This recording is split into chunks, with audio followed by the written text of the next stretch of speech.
বন্ধুসকল, মই হাতীমা আজি আকৌ পুনৰ আপোনালোকৰ মাজলৈ আহিলোঁ। আজি মোৰ আলোচ্য বিষয় পটল খেতি। তো আপোনালোকেও যদি পটলৰ খেতি কৰাৰ কাৰণে ইচ্ছুক হৈছে তেনেহ'লে আপোনালোকে ততাতৈ কৰক। আপোনালোকৰ কাৰণে মই এনেকুৱা ধৰণৰ শিপাবিলাক ৰেডি কৰি ৰাখিছোঁ। এয়া চাওক, মাটিত একদম পুৰা লাগি ধৰিছে, শিপাবিলাক তলফালে গুচি গৈছে। মই এনেকুৱা ধৰণৰ শিপাবিলাক আপোনালোকৰ কাৰণে পঠিয়াই দিম। আপোনালোকে ক'ৰ পৰা মোৰ ভিডিঅ'টো চাইছে আপোনালোকে মোক কমেণ্ট কৰি জনাব। তো যদি আপোনালোকে খেতি কৰাৰ কাৰণে ইচ্ছুক হৈছে তেনেহ'লে আপোনালোকে মোৰ ডিছক্ৰিপশ্যনত থাম্বনেলত নাম্বাৰ দিয়া আছে, আপোনালোকে তাৰ পৰা নাম্বাৰ সংগ্ৰহ কৰি লৈ আপোনালোকে মোক ফোন কৰিব। মই আপোনালোকক এনেকুৱা ধৰণৰ শিপা দিবৰ কাৰণে প্ৰস্তুতি ল'ম।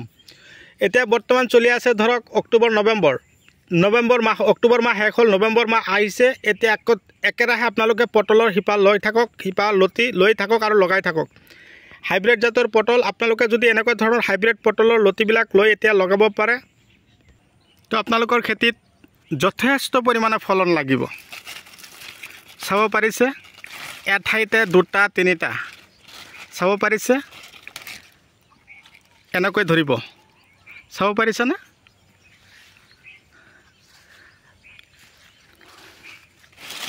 ওপৰত চাওক, এইবিলাক নমাই দিব লাগে। এইফালে সময়ৰ অভাৱৰ কাৰণে, ডাঙৰ খেতি হোৱাৰ কাৰণে নমাই দিয়াৰ সময় পোৱা নাই। তো কথা হ'ল বন্ধুসকল, আপোনালোকে যদি মোৰ চেনেলৰ নতুন ভিউৱাৰ্ছ হিচাপে আছে তেনেহ'লে মোৰ চেনেলটো ছাবস্ক্ৰাইব কৰি দিব। কাষত থকা বেল ঘণ্টিটো লাহেকৈ বজাই দিব, যাতে এনেকুৱা ধৰণৰ উন্নত খেতিৰ ভিডিঅ' নটিফিকেশ্যন অলৰেডি গৈ আপোনালোকৰ মোবাইলত পায়। তো কথা হ'ল, ইয়াত মই অলৰেডি 1.5 বিঘা মাটি পটলৰ খেতি কৰিছিলোঁ। তো এতিয়া অন্তিম সময়ত আহি পালোহি, তথাপিও মোৰ খেতিত যথেষ্ট পৰিমাণে ফলন লাগি আছে। এতিয়া কিন্তু অন্তিম সময়, আৰু মাত্ৰ 1 পৰা 1.5 মাহ আমি বিকিব পাৰিম। তাৰপিছত আমি কি কৰিব লাগিব, গছবিলাক কাটিব লাগিব। চাওক কি ধুনীয়াকৈ লাগিছে পটল। এতিয়া কথা হ'ল মানে গছবিলাক যে আপোনালোকে এবছৰ পাৰ হৈ যোৱাৰ পিছত যে কাটিব আপোনালোকে, এয়া চাওক, মাটিৰ পৰা 8 ইঞ্চি ওপৰত কাটি দিব এইখিনিত। ইয়াৰ পৰা আকৌ গজালি মেলিব, 1 মাহ পিছৰ পৰা আকৌ গছ চাঙত উঠাই দিবৰ কাৰণে প্ৰস্তুতি ল'ব। যদি আপোনালোকৰ এনেকুৱা ধৰণৰ শিপা লতিৰ প্ৰয়োজন হৈছে তেনেহ'লে আপোনালোকে 7002163162 মই নাম্বাৰটো আকৌ কৈছোঁ, আপোনালোকে টুকাই ৰাখিব। 7002163162 এইটো নাম্বাৰত আপোনালোকে যোগাযোগ কৰিব। তো কথা হ'ল বন্ধুসকল, মই যে ইয়াত 1.5 বিঘা মাটি পটলৰ খেতি কৰিছোঁ, মই অলৰেডি 2.5 লাখ টকা বিকা শেষ কৰিলোঁ। এতিয়া কম আৰু 1 পৰা 1.5 মাহ আমি হাতত সময় আছে, আমি আৰু বিকিব পাৰিম। তো এইটো হ'ল হাইব্ৰিড জাতৰ পটল। এঠাইতে 2টা 4টাকৈ পটল লাগি থাকে, একদম চাব পাৰিছেনে? যদি আপোনালোকৰ এনেকুৱা ধৰণৰ শিপা লতি প্ৰয়োজন হৈছে, কমেও আপোনালোকে 1 বিঘাকৈ মাটি আপোনালোকে যদি হাইব্ৰিড পটল কৰি থ'ব পাৰে, বছৰেকত মিনিমাম 1.5 পৰা 2 লাখ টকা আপোনালোকে ইনকাম কৰিব পাৰিব।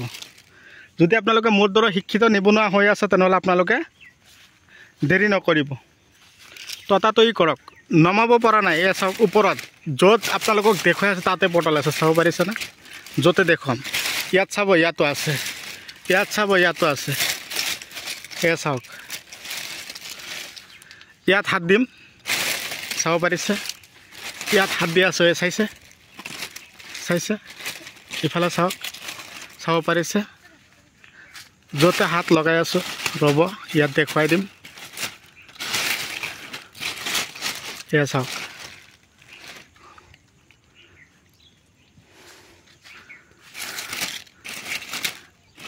এঠাইতে চাওক কেনেকৈ লাগিছে, চাব পাৰিছে? নমাই দিয়া হোৱা নাই, আজি নমাই দিম, কালি উঠাম। কথা হ'ল খেতিটো অলপ দূৰৰ কাৰণে মই নমাই দিয়া নাই, ৰাতি তাকো কোনোবাই চুৰ কৰি লৈ যাব পাৰে, তাৰ কাৰণে অকণমান সন্দেহ লাগে, সেইকাৰণে মই নমাই দিয়া নাই। আপোনালোকে যিদিনা পটল উঠাই বজাৰত বিকিব, সেইদিনাৰ আগদিনাখন আপোনালোকে পটলখিনি নমাই ল'ব, তাৰপিছত আপোনালোকে উঠাই কিনে বজাৰত বিকিব। এটা ঝোকাতে কেইটা লাগিছে চাব পাৰিছে? ওপৰত আৰু আছে, ইয়াত আৰু আছে দাদা, চাওক কলি একদম সৰু সৰু লাগি আছে। তো ভিডিঅ' চাই কেনে পালে কমেণ্ট কৰি জনাব।